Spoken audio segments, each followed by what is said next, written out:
Hi, I'm Jane Cheeks. On this episode of City Careers, Learn, Work, and Grow, we're exploring Houston communities with the help of the Department of Neighborhoods.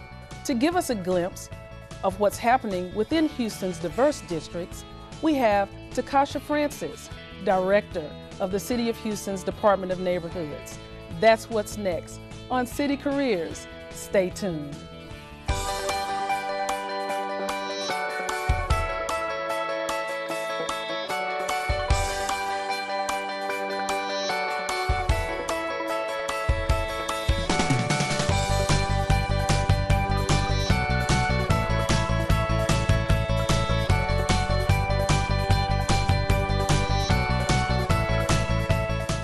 TaKasha, thank you for being here. Thank you for having me. Tell me a little bit about your role. Wow, my role is awesome because I have the awesome privilege of being able to oversee 5 divisions of nearly 170 of the most professional and dedicated individuals in the city of Houston. And that would be the Department of Neighborhoods. Those divisions that we have are broken up between the Code Enforcement section, which is the most commonly recognized of the department. It is the Inspections and Public Service Division, which goes out and does code enforcement in neighborhoods to make sure that we keep our neighborhoods clean, looking at dangerous buildings, making sure that we manage weeded lots, making sure that we manage nuisance on properties. I also oversee another division by the name of the Mayor's Citizens Assistance Office, and the Citizens Assistance Office provides assistance to citizens of Houston and connecting them with city services. So if there's an issue with your light bill, if you need information on when your trash pickup is, whatever citizens need, our office is there. And we also have liaisons in that office that are placed in our multi-service centers in communities so that people don't have to come downtown to get the information they need. They can actually go to their multi-service centers and get what they need to connect them with city services. We also have within that the Mayor's Office of People with Disabilities, which is the advocacy and empowerment arm to empower people with disabilities here in the city of Houston, to also connect them with city services and the services that they need to also learn, work, and grow. We also now have the newly formed Office of New Americans and Refugee Affairs, which oversees more personalized and social human services for new visitors here into our country and new citizens who are looking to become American citizens. So not only do we offer naturalization opportunities, but we also help people who are here in our city from other countries get immersed into our culture because we are the most diverse city in this country. And we also have the Mayor's Anti-Gang Department, which is our Youth and Family Services arm. It houses the Mayor's Youth Council. It also houses our Volunteer Initiatives program, which is another way that we get Houstonians connected to volunteer activities. So whether it's an organization that needs volunteerism, or if you yourself are looking for an opportunity to give back, the Department of Neighborhoods helps connect you to make sure that you can volunteer and give of yourself. And all of these divisions together encompass the quality of life for every Houstonian because the Department of Neighborhoods touches every part of Houston's life. Oh, I love that. I love that. You're quite busy. So tell me what Yes. brings you into public service. Well, actually, when the mayor spoke to me about this, I was already very committed to public service. I was very committed through my sorority, Delta Sigma Theta, with our social action initiatives, which involved a lot of working in the community on civic engagement through voting and making sure that we educated communities on local elections more particularly. So as an attorney also for the last 12 years, even though it was my profession, I worked in family law a lot, so I was able to not only be attorney but counselor and social worker and those other areas that we typically have to kind of bleed over into for our clients. And so this opportunity was a challenge because it was a little different, but I saw it as a way to serve differently. And it definitely puts me into an entire different paradigm that I'm excited about. And this is the personal touch that I've become accustomed to over my years of work. I get to actually go into communities, talk to people, meet people, see what their issues are, and more importantly, I have a seat at the table making decisions that affect them directly. And I like being able to do that where I don't have to be a part of the problem. I am a part of that solution for somebody. So that excites me the most. Oh, that's great. That's great. So I tell you what, we're here because we're talking about learning and development. So Yes. tell me what your department is doing about learning and development. Well, one of the first things coming in, of course, is just getting acclimating and learning about what all of the divisions do and looking at the needs of the managers and looking at the needs of the employees. I believe in being an eternal student because we only stop learning when we die. Okay. And only a fool knows everything. So we want to make sure that we're always our very best. And one of the things that I heard from our staff over and over again is that they wanted to be able to continue those learning opportunities to become better. And I was excited to know that at the Leland Center, through the Human Resources Department, we already have in-house opportunities that we can take advantage of. So I've had the opportunity to participate in some of the learning activities, and for 2017, our management staff, as well as some of our other critical staff and admin staff, will be taking advantage of many of those classes so that we can always have the tools we need to become better.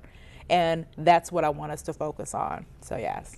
Wow, TaKasha, it's really amazing that you mentioned that, because I had the opportunity to meet with Mayor Sylvester Turner and ask him about learning and development. We're going to look at what he had to say. Thank you, Mayor, for being here on City Careers. You're welcome.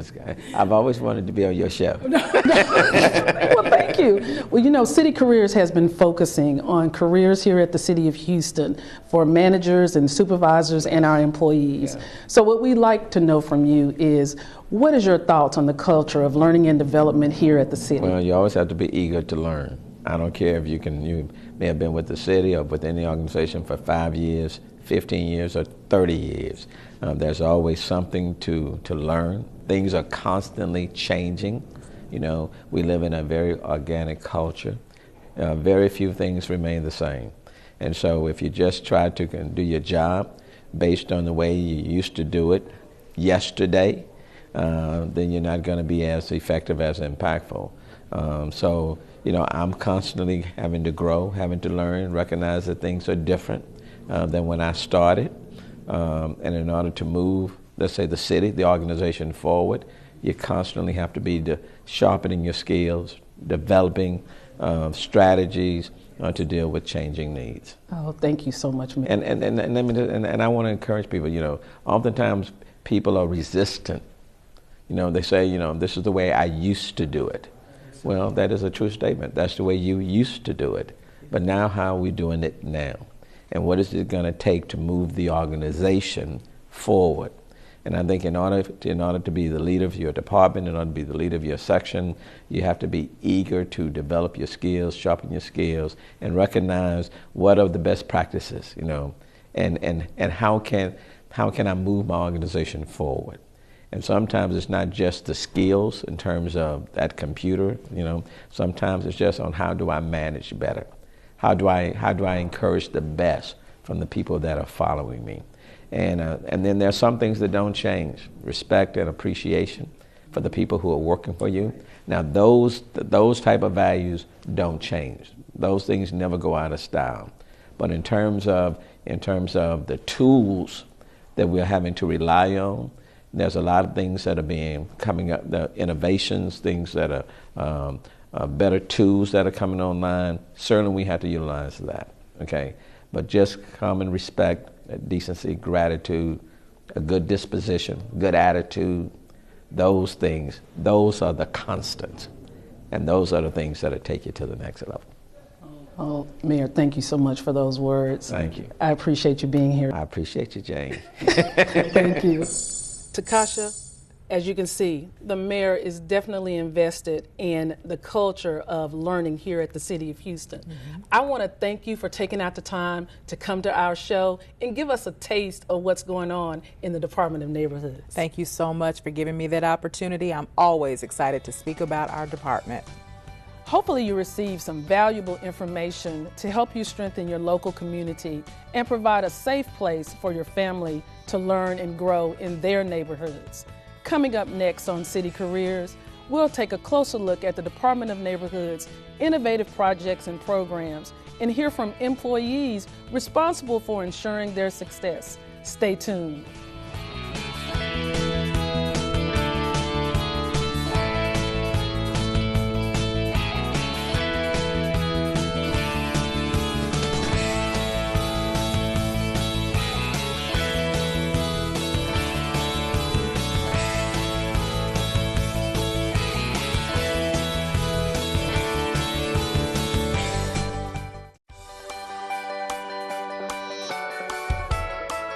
You're watching City Careers. Welcome back.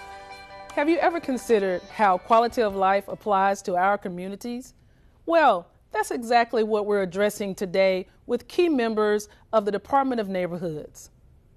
The Mayor's Office for People with Disabilities advocates for the rights and needs of citizens with disabilities, while the Inspection and Public Services Division addresses issues such as overgrown lots and illegal dumping. Let's go to my co-host Jamaica, who talked to employees about these initiatives and their commitment to public service. Thanks, Jane. I'm currently here with Mr. Landon Taylor, who is serving as the interim manager here over at the Mayor's Department for People with Disabilities. Landon, how are you today? I'm well. How are you? Doing awesome. Can you tell me a little bit about your role here in this department, this division, as well as what maybe drew you to a career in public service? Sure. So right now I'm currently having a dual role. Unfortunately, we lost one of our division managers here in the Mayor's Office for People with Disabilities.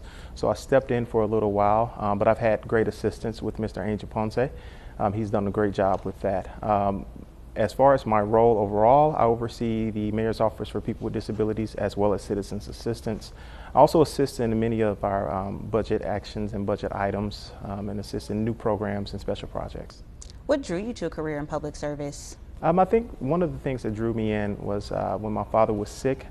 He needed health care, a little bit better health care, and there were some things that we were unable to do because of that. So I went away from my job in retail and started from the bottom as an intern and worked my way up.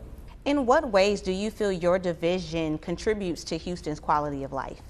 Well, I think we are all charged with helping the least and the last. One of the things we try to do in the Department of Neighborhoods is lead with love.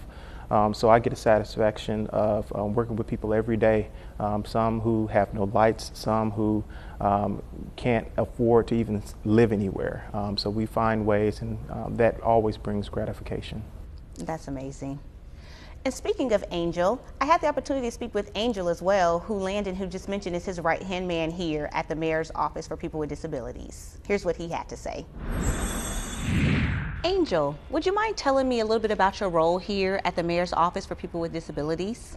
Definitely. I am the lead liaison between the mayor, city council, private, and public entities here in the city of Houston regarding people with disabilities. Also going out and making sure that the city is more accessible for people with disabilities and educating the public on disability etiquette. So what would a typical day look like for you? A typical day would look like coming into the office, making sure that we answer everybody's phone calls, answer all the voicemails, going out into the city and making sure that sidewalks are accessible for people with disabilities, going to a meeting, addressing issues that are going on within the city regarding people with disabilities. So what drew you to a career in public service, and what makes you so passionate about it? As you can see, I am a person with a disability, and I use a wheelchair for mobility purposes. And I felt like, growing up here in the city of Houston, I was very limited to resources. And so that pushes me into educating the public and making sure that the city of Houston knows that we're here to provide those services to them. Thank you, Angel, for your time today. You're welcome. And now we get to head over to the Inspections and Public Service Division, where I got to ride along with Mr. Reggie Harris. I am currently in the car with Mr. Reggie Harris, who is the Deputy Assistant Director for the Department of Inspections and Public Service. He has been so gracious enough to allow me to ride along with him as we go check out a inspection site that he actually has to inspect for the city. But in the meantime, I would love to hear more about your role here at the City of Houston. Well, my role here at the City of Houston is over Inspections and Public Service for the Department of Neighborhoods, which is that we cover the whole City of Houston. We have 70 plus inspectors who go out and inspect within the communities. Part of the responsibilities that we're responsible for is junk motor vehicles, dangerous buildings, high weeds, mostly nuisance violations within communities. Reggie, can you explain what a day on the job for you looks like? Like what is a typical day for you? Well, my role as the Deputy Assistant Director for Inspections and Public Service is really offering, a customer service to the constituents within the communities. A typical day could be coming in and have a number of calls from constituents in the communities that just want feedback on violations that they currently called in, wanting updates, whether it's a dangerous building within their community, whether it's a high weed violation that's been reported within their community, or a junk motor vehicle that was reported within their community. Just want feedback on where we are within that inspection process of getting that violation taken care of. So me and Reggie are here currently at an inspection he had to do earlier today. Reggie, can you explain to our viewers what would constitute this for needing an inspection? Yeah, this is one of our inspections here, inspection for addresses that was called in through 311, where one of our inspectors came out and actually did the inspection. The call that came in was due to high weeds. What was addressed here, within the city of Houston, any grass that it's over 9 inches is considered a violation within the city of Houston. Inspector came out, inspected the property, documented the violation. Part of our process is we have two means of notification. One being the yellow placard, as you see, that has been placed in the ground, and also we'll mail out a notification to the property owner. So what will be the next steps for the property owner? How would they get this cleared up? Okay, so after the property owner has been notified, they'll be notified, giving them time to clean the property up, bring the property back into compliance, which will generate a check back for us. As you can see on our placards, we not only address the date that the violation has been marked, we also let them know, give them a correction by date, what allows them to know that our inspector will be coming back at that time to see has the property been taken care of. If the property hadn't been taken care of, then what we'll do is it could generate a citation for lack of compliance, which means that the violation could be anywhere from $50 to $2,000. Oh, wow. Per day, per violation, that could be. What we try to do, we really try to shoot for having owner compliance. But again, what we do with the Department of Neighborhoods is we have two means of compliance. Owner compliance is what our main driven. We try to educate the community on getting owner compliance. But at the end of the day, at times we have to do what we call an abatement action, which means is that we have to come out in action where the city comes in and have to do the work, have to literally do the action on the property to mow the property or clean these properties up. At the end of the day, we calculate the fees that were generated during the process, and then there's liens placed on the property. Reggie, I want to thank you for your time today. It's been a pleasure riding along with you. It's been a pleasure. Back to you in the studio, Jane. Thanks, Jamaica. Later we'll cover some interesting facts I bet you didn't know. And we'll hear firsthand from a few more members of the Department of Neighborhoods and how their divisions are improving our great city. I think that that's been the most important thing that I've learned in terms of my career is how to create and develop and nurture those partnerships to get to the same goal that we all have. Stay tuned.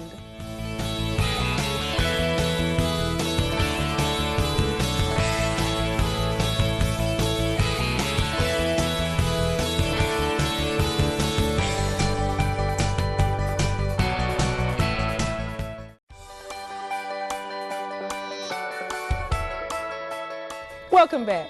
You're watching City Careers. You're going to meet some employees who are committed to improving our community in Houston city streets. Let's go to my co-host and find out more about the divisions they serve.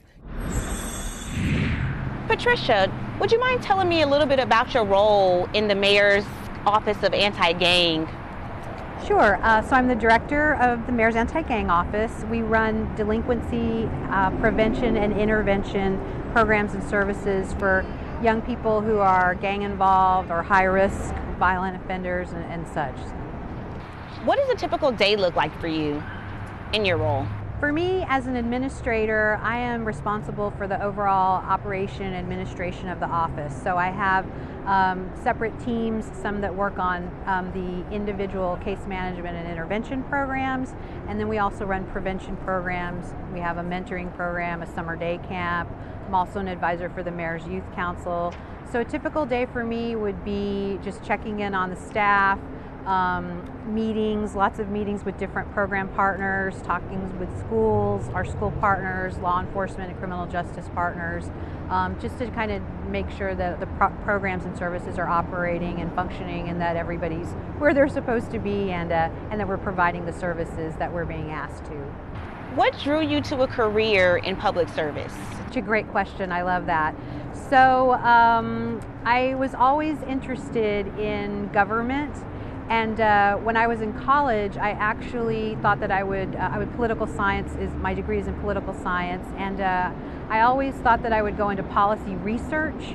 And then I got an internship with the city, actually, for a city council member, and that sparked more of my interest into actually going into public service and working in local government, which I always felt I would go to Austin to do the research and so on. Once I started working for the city of Houston, and actually the job in the anti-gang office opened up, I started to realize that I liked working with young people and communities more so than actually reading and doing the policy that I was headed for. So I think the job just kind of found me. I've been with the city 20 years now in this same field, and I just feel really fortunate that I think this job found me, and I really love it. How do you feel your current role in the mayor's anti-gang office has helped to develop your career? Oh, that's a good question too. So one of the things is that it's allowed me to meet a lot of different people in different disciplines. So my job, what we're focused on is juvenile delinquency prevention and intervention. But what I've learned about that is that it takes many different types of disciplines to address that issue. So you cannot, like law enforcement, for example, can't arrest the problem away.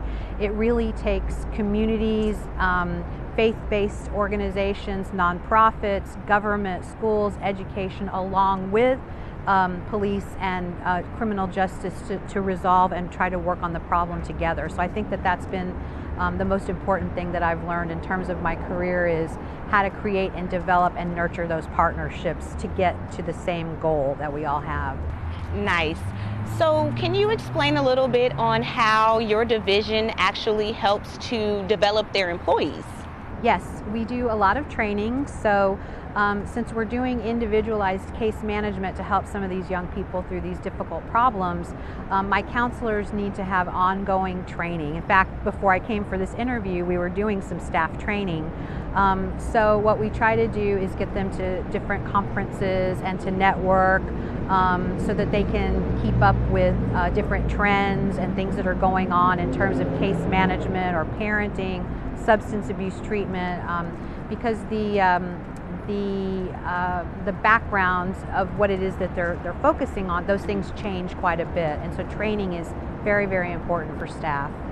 And one last question, are there any particular initiatives that the employees of City Houston should be aware of that goes on over at the Mayor's Anti-Gang Office Division? Yes, what we like to do is partner with other departments. So right now we're doing a project with the Parks Department. We are partnering with the Health Department. So we each have programs that have a similar goal. We're focusing on them just a little bit differently, but we're trying to get to the same goal. So I think some of those initiatives would be summer enrichment programs, things that we're trying to do with parks, maybe with the library department because they have summer learning as well. So there's a lot of different opportunities for departments to partner with what it is in my division that we're trying to do to work with young people and communities. Thank you, Patricia, for your time today. Thank you for having me. Back to you, Jane. Wow, Jamaica. It's interesting to see the unique aspects of each division, and it's great to see them making a real difference. Before we close the show, we always like to end with a few interesting facts you may not know. Did you know Houston has a large and vibrant Asian community with the second largest Indo-Chinese population in the United States behind Los Angeles? I bet you didn't know the historic neighborhood of Acres Home is home to Houston's own Mayor Sylvester Turner, award-winning actress Loretta Devine, and rappers Chamillionaire, Slim Thug, and Paul Wall. Today we learned about the Department of Neighborhoods and some unique aspects of its divisions.